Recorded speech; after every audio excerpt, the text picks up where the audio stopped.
Hello and welcome to Wish You Were Here Today. Well, I'm here to bring you some more sunshine and travel. And quite literally, of course, because we're going to be giving away yet another holiday in today's competition. Check out where you could be going if you win. Fancy a bit of that? Well, you better get ready to answer this question. And the best part is you'll know within half an hour whether you've won that holiday or not, because as per usual, we'll be announcing the winner's name before the end of the show.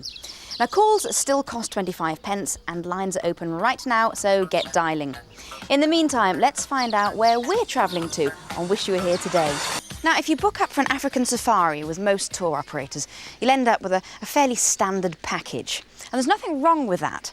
But if you're prepared to be a little bit more flexible, then you can build in a whole range of activities that'll give your holiday a whole new dimension.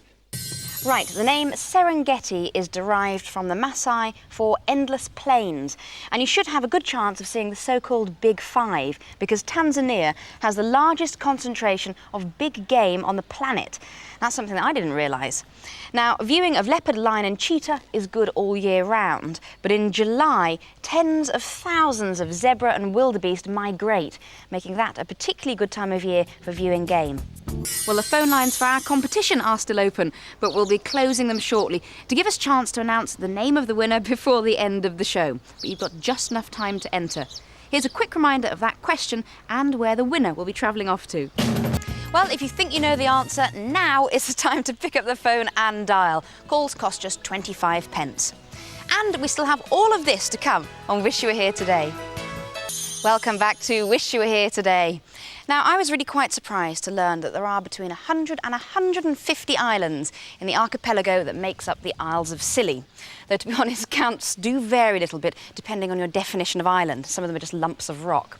The largest 5 are inhabited, and I went to stay on one called Tresco. The helicopter flight from Penzance takes just 20 minutes. But if you don't like flying, the ferry takes 2.5 hours. Now, there are no cars on Tresco, so you have to use other forms of transport.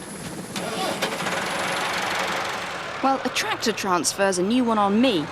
Tresco is just 2 miles long and 1 mile wide. It's actually a privately owned estate.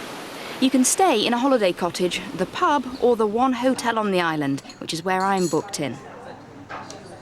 Now, something you shouldn't do is call the Isles of Scilly the Scilly Isles.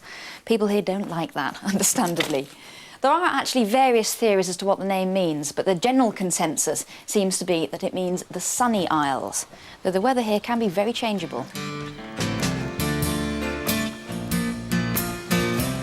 In the north of the island are the remains of a couple of 16th century castles and a lookout, which is the perfect vantage point to get a view of the islands.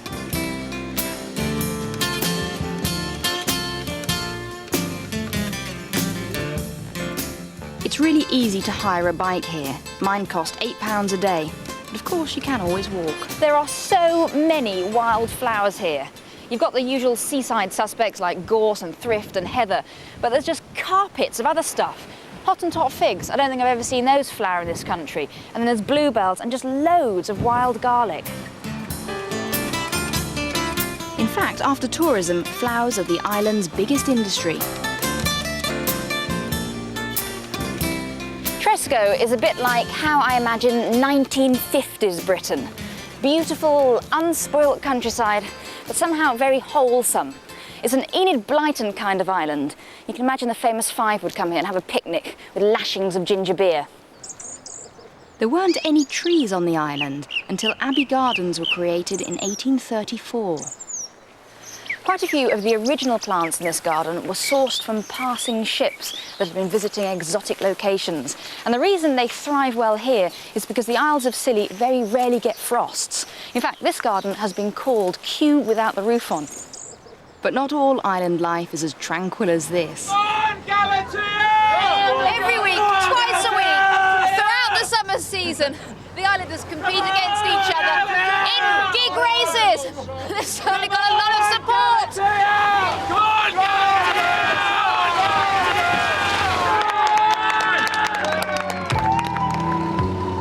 Ferries link the islands. Each trip costs around £3. I missed the boat to St Martin's, but you can arrange a private transfer for £24. The island of St Martin's is just 10 minutes to the east. It's rugged and wild, completely different to Tresco.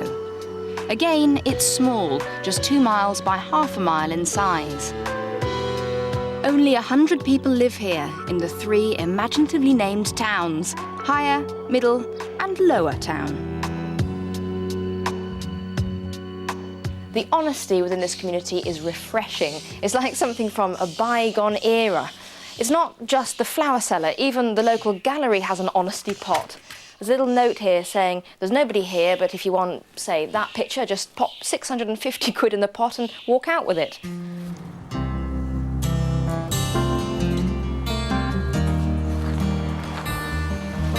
St Martin's has the most stunning white sand, deserted beaches. You know, if we had the weather in this country, you just would not go abroad.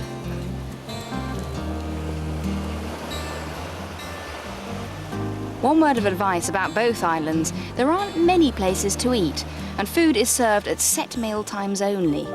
Like Tresco, there's just one hotel here, with a whole host of local specialities on the menu. Thank you very much. Pleasure, bon appetit. Cheers. Now, the potatoes and the asparagus are Cornish. The bread is baked here in the hotel. And this lovely looking lobster was caught literally just over there. Later that afternoon, I joined Joe from the island's diving centre on a trip out to the Eastern Isles on a lookout for sea life. So what type of seals are these? These are Atlantic grey seals. And how many do we have here, do you reckon? Around the Eastern Isles, there's probably about 80 of them. Really? So how cold's this water? I mean, this is the thickest wetsuit I've ever worn. It's like a gimp suit, can't even move. It's about 12 degrees at the moment, but it is starting to warm up.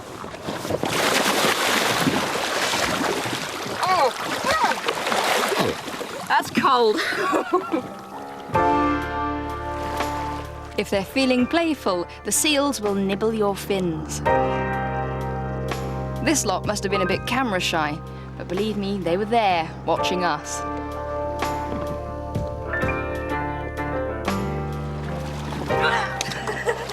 Thank you.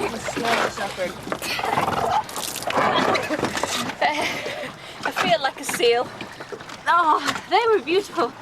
You swim so often with wildlife abroad, where you get the opportunity to, but doing it here in the UK, fantastic.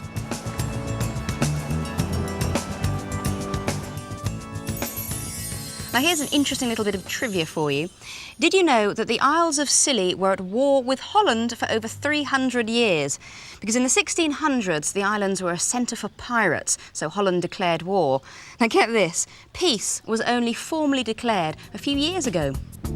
Now, how would you define a luxury hotel?